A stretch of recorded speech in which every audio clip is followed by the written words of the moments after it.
டேய் சங்கு அந்த அக்கௌண்ட்ஸ் ஃபைல் எடு. அண்ணா டேய் ஆகாஷ், அண்ணா அக்கௌண்ட்ஸ் ஒரு 5000 ரூபா குறையுதுடா.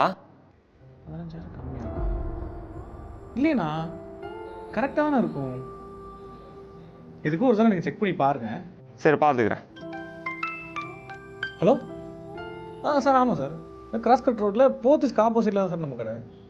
ஓ தெரியலீங்களா, இருங்க நான் ஒரு நிமிஷம் வெளியே வரேன்.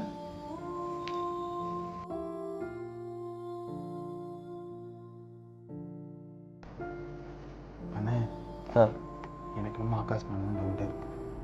அதான் அவன்கிட்ட சம்பளத்தை எக்ஸ்ட்ரா கேட்டான்.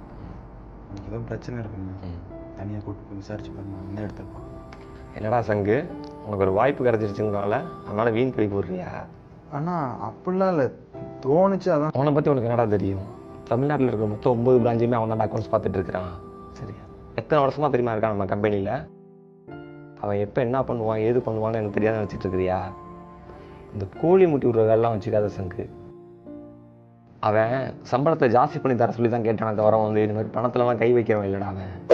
அண்ணா ஞாபகம் வந்துச்சுண்ணே, அன்றைக்கி மெட்டல் வாங்க காசு கொடுத்தீங்களே அதுதாண்ணா. அது நோட் பண்ண மறந்துட்டேன். பில்லு கையில் இருக்குண்ணே, ஃபைல் அட்டாச் பண்ணிடுறேன். சரி சரி சரி, பாரு வேலையை பாரு.